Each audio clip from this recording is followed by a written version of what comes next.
곧 빛이 나타날 것이다. 그리고 그 빛을 볼 준비는 국민 스스로 해야 한다. 산속에서 들려온 목소리, 2025년을 정확히 예견하다. 산중에는 흐름이 없습니다. 사람도 차도 소문도 없습니다.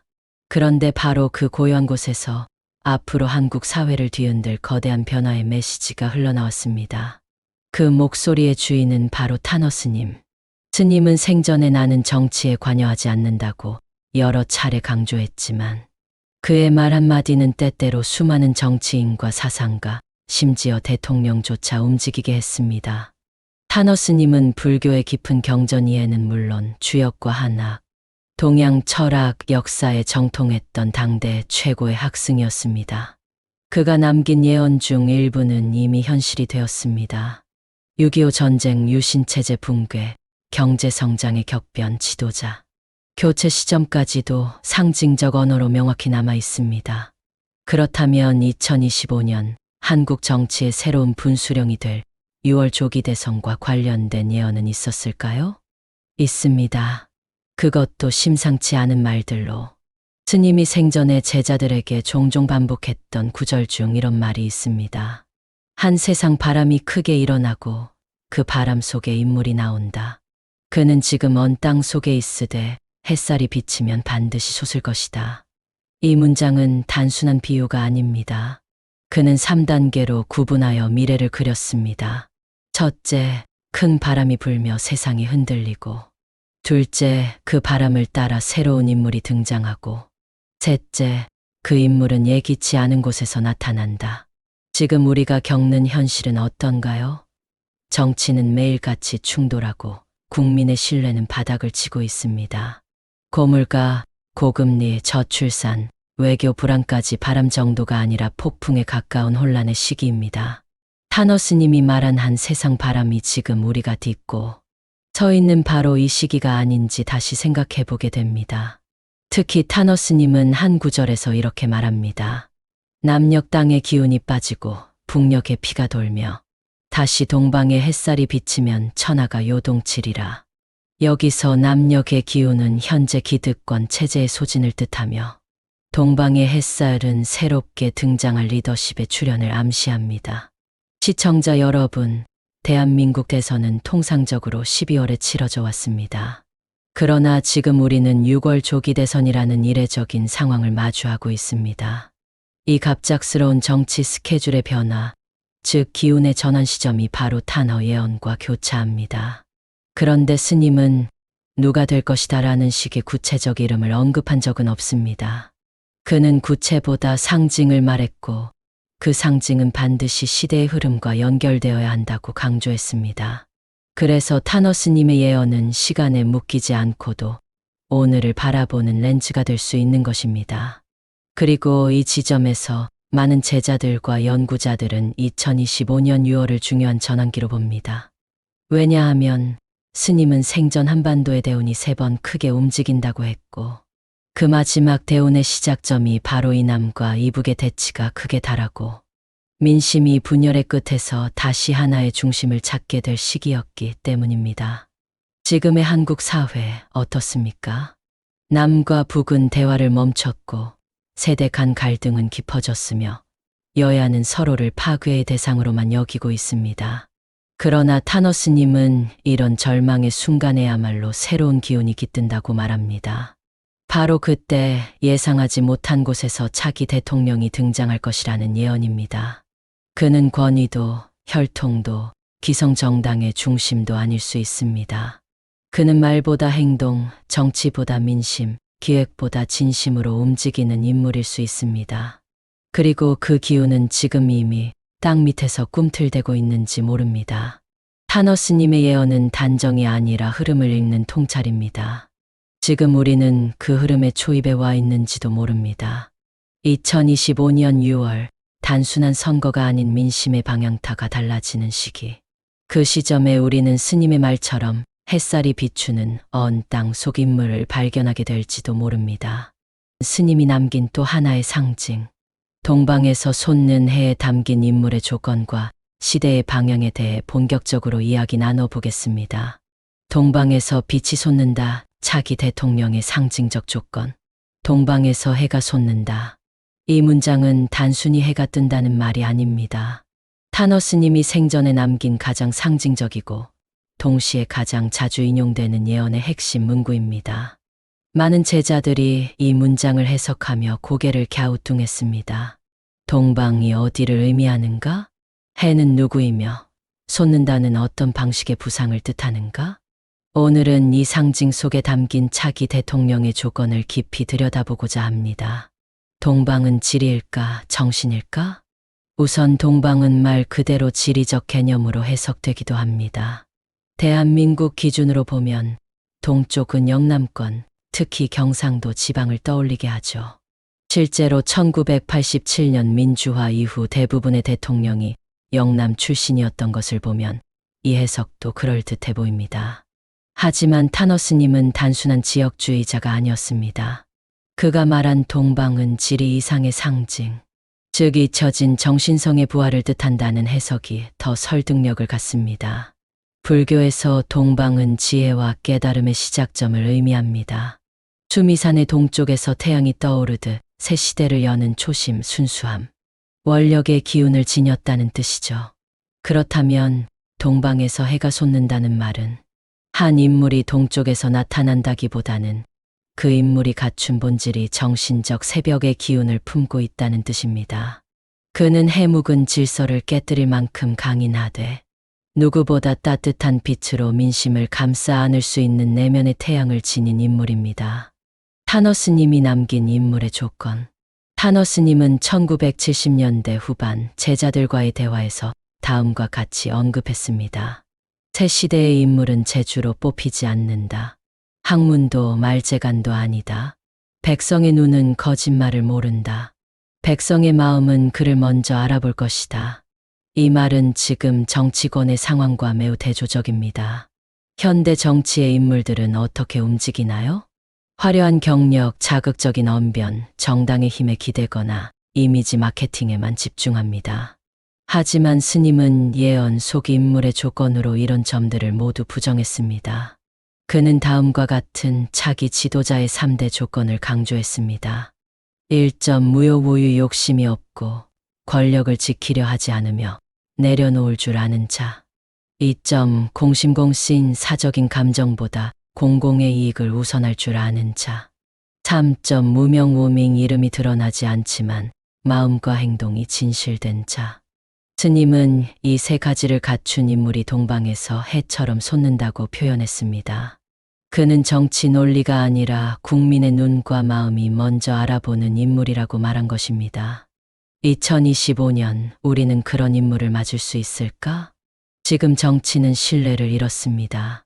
당파 싸움, 내로남불, 감정적 언사, 정쟁만 난무한 지금 국민 다수는 정치 자체에 무관심하거나 분노하거나 포기하고 있습니다. 바로 이 무정치의 상태에서 타너스님은 정치 아닌 인물, 권력 아닌 정신, 정당 아닌 개인의 중심성을 강조합니다. 그는 말했습니다. 누구의 추천도 받지 않은 자가 나라를 이끈다. 추천은 곧 책임을 나누는 것이나 이 사람은 책임을 스스로 짊어진다. 이 말은 오늘날로 치면 정당의 힘에 의해 세워진 후보가 아니라 국민의 직접 선택과 공감으로 올라오는 인물을 의미합니다. 즉, 차기 대통령은 깜짝 등장의 형태로 나타날 가능성이 높다는 것이죠. 그는 기존 정치판에서 활동하지 않았을 수도 있고, 혹은 활동은 했지만 주목받지 않았을 수도 있습니다. 그러나 그가 나타났을 때 국민은 직감적으로 신뢰하게 되는 에너지를 느낄 것입니다. 태양의 리더십이란 무엇인가? 불교에서 해 타양은 단순한 빛이 아닙니다. 그것은 무차별한 자비의 상징입니다. 가리지 않고 비추고 재촉하지 않고 따뜻하게 밝히는 존재. 타너스님이 차기 대통령을 해에 비유한 이유는 그가 모든 국민을 감싸는 포용력, 그리고 어둠을 걷어내는 방향감을 지닌 자이기 때문입니다. 즉, 이 지도자는 격렬한 개혁가보다는 무너진 공동체를 다시 꿰매는 봉합자, 그리고 혼란 속 질서를 잡는 조율자로서의 리더십을 보여줄 가능성이 높습니다. 2025년 6월 우리는 다시 한번 선택의 문 앞에 서게 됩니다. 그리고 이번만큼은 정당이 아닌 인물, 이미지가 아닌 정신, 소속이 아닌 태도를 바라보게 될지도 모릅니다. 타너스님은 빛은 새벽에 가장 선명하다고 했습니다. 그리고 지금 우리가 있는 이 순간, 혹시 바로 그 새벽일지 모릅니다. 다음 챕터에서는 타너스님이 강조했던 그는 아직 이름이 알려지지 않았다는 예언의 본뜻을 해석하며 세상에 알려지지 않은 진짜 차기 지도자의 조건을 풀어보겠습니다. 위에서 아래로, 다시 아래서 위로 권력 흐름의 반전. 장극은 순환한다. 권력은 위에서 흘러내리고 마침내 아래에서 다시 솟구친다. 타너스님이 생전에 자주 언급했던 말입니다. 언뜻 들으면 마치 주역의 괴상 같기도 하고 노자 도덕경을 읽는 듯도 합니다. 하지만 이 말 속에는 단순한 철학이 아니라 지금 한국 정치와 딱 맞아떨어지는 미래에 대한 메시지가 숨어 있습니다. 오늘 이 시간에는 스님의 이 짧은 예언이 왜 2025년의 대한민국 대선과 깊은 관계가 있는지를 함께 살펴보겠습니다. 1점 위에서 아래로 정치 권력의 붕괴 양상. 지금 우리는 위에서부터 무너지는 정치의 시대를 살고 있습니다. 대통령이 바뀌어도 정당이 바뀌어도 국민은 실망하고 또 실망합니다. 왜일까요? 그건 바로 한국의 정치가 너무 오랫동안 위에서 아래로 권력을 행사하는 방식에 익숙해졌기 때문입니다. 대통령은 국민 위에 군림하고 정당은 민심을 수단으로만 보며 고위직은 책임지지 않고 권한만 행사하는 구조. 타너스님은 이런 구조가 지속될 수 없다고 경고했습니다. 그는 말했습니다. 천태는 오래 서 있는 것을 싫어하고 인류는 오래 앉아 있는 것을 미워하느니라. 이 말은 권력은 흐르지 않으면 썩는다는 뜻입니다. 즉, 오래된 권력은 반드시 민심이라는 물줄기 아래 무너진다는 것입니다. 그리고 지금 그 예언은 현실이 되고 있습니다. 다시 아래서 솟는 흐름 민심의 정치. 타너스님은 권력이 아래로 내려간다고 한 뒤, 그 다음에 반드시 나오는 말이 있습니다. 권세는 무너져도 민심은 남는다. 그리고 민심은 스스로 다시 하나를 세운다. 이 말의 핵심은 분명합니다. 권력의 중심은 더 이상 정치인에게 있지 않고 국민 자신에게 있다는 것입니다. 특히 2025년 대선은 그 구조가 바뀌는 분수령이 될 것입니다. 기존 대선은 정당 중심, 지역 중심, 계파 중심의 싸움이었습니다. 그러나 이번 선거는 누가 더 국민을 위한다 말하느냐가 아니라 누가 더 국민의 삶에 닿아 있는가가 기준이 될 가능성이 높습니다. 타너스님은 여기에 대해 권세의 옷을 입지 않은 자가 진짜 주인이 된다고 했습니다. 즉, 화려한 경력도 거대 세력도 아닌 국민 속에서 자연스럽게 올라온 인물, 민심과 함께 움직인 자가 결국 그 자리에 오른다는 예언입니다. 조기 대선이라는 상징, 구조 전환의 시간. 2025년 대선은 원래 예정되어 있던 정기 대선이 아닙니다. 그렇다면 이 조기 대선이라는 시간 자체가 가지는 의미는 무엇일까요? 바로 질서의 재정렬입니다. 타너스님은 말했습니다. 때 아닌 시점에 찾아온 권력은 그 자체로 새 판을 짜라는 하늘의 명이다. 기존의 틀, 기존의 문법, 기존의 방식이 더 이상 작동하지 않으니 이례적인 시간에 새 인물을 세우려는 흐름이 자연스럽게 만들어진다는 겁니다. 2025년 6월, 우리가 맞이할 조기 대선은 단지 정치 일정의 조정이 아닙니다. 그건 위에서 아래로 흐르던 힘이 마침내 아래에서 다시 솟구치는 순간일 수 있습니다. 위대한 정치란 무엇인가? 봉사와 희생의 리더십. 스님은 지도자에게 필요한 자질로 권위도 지식도 연설력도 아니라고 했습니다. 그는 단 한 가지를 말했습니다. 하늘은 봉사하는 자에게 길을 주고 땅은 책임지는 자에게 자리를 내준다. 이 말은 결국 국민과 함께 울고 함께 고개 숙일 수 있는 자가 진짜 지도자라는 뜻입니다. 그리고 시니어 여러분은 이런 지도자를 아실 겁니다. 박정희 대통령 시절에 절제된 지도력, 김대중 대통령의 통합 노력, 노무현 대통령의 솔직함 등 우리의 역사 속에서도 위에서 내려와 아래를 받드는 리더들이 잠시 남아 있었습니다. 그리고 지금 타너스님이 말한 아래서 솟는 권력은 그런 리더십의 부활일지도 모릅니다. 국민이 중심이 되는 정치, 그것이 새 질서다. 마지막으로 스님은 이런 말을 남겼습니다. 머리 위에 태양은 지고 이제 가슴속 촛불이 천하를 밝힌다. 이 시구는 단순한 비유가 아닙니다. 이제 권력은 위에서 명령하는 정치에서 가슴으로 공감하는 정치로 이동한다는 뜻입니다. 우리는 그 변화를 이미 경험했습니다. 2016년의 촛불, 코로나19 속 공동체의 협력, 젊은 세대의 분노, 노년 세대의 침묵. 이 모든 것이 결국 한 방향을 가리키고 있습니다. 국민이 움직이고, 국민이 세우고, 국민이 물러나게 하는 시대. 그리고 그 흐름의 정점이 바로 2025년 대선이 될 가능성이 큽니다. 타너스님의 예언은 단순히 인물을 맞추는 놀이가 아닙니다. 그건 흐름을 읽고 방향을 바꾸고 우리 모두가 참여자가 되어야 함을 상기시키는 깊은 물음입니다. 이번 대선은 그 물음에 답하는 시간입니다. 정치가 국민을 내려다보는 시대는 지났습니다. 이제 국민이 위를 바라보며 진짜 위로 올릴 사람을 스스로 찾아야 할 시기입니다. 다음 챕터에서는 타너스님이 예언한 그는 검은 구름 속에서 나타난다. 위기의 시대에 등장하는 리더의 특성과 시대 정신을 이야기해 보겠습니다. 그는 검은 구름 속에서 나타난다. 위기의 지도자론. 어느 날 타너스님은 법문 중에 이런 말을 남겼습니다. 하늘은 밝아 보일수록 속이 흐리고 땅이 어두워질수록 빛이 싹튼다. 구름은 검을수록 큰 임무를 품는다. 이 말은 단지 날씨에 대한 비유가 아닙니다. 위기의 시대일수록 진정한 지도자가 등장한다는 예언입니다. 그 인물은 늘 평온하고 밝은 시대가 아닌 모두가 고개를 떨구고 혼란에 휘말릴 때 나타난다고 스님은 말했습니다. 오늘 이 시간에는 바로 이 검은 구름 속에서 나타나는 인물, 즉 위기를 등에 지고 나타나는 지도자의 상징성을 살펴보겠습니다. 검은 구름이 드리운 대한민국, 시니어 시청자 여러분, 지금 이 나라에 구름이 드리워져 있다는 말 공감되십니까? 정치권은 혼탁합니다.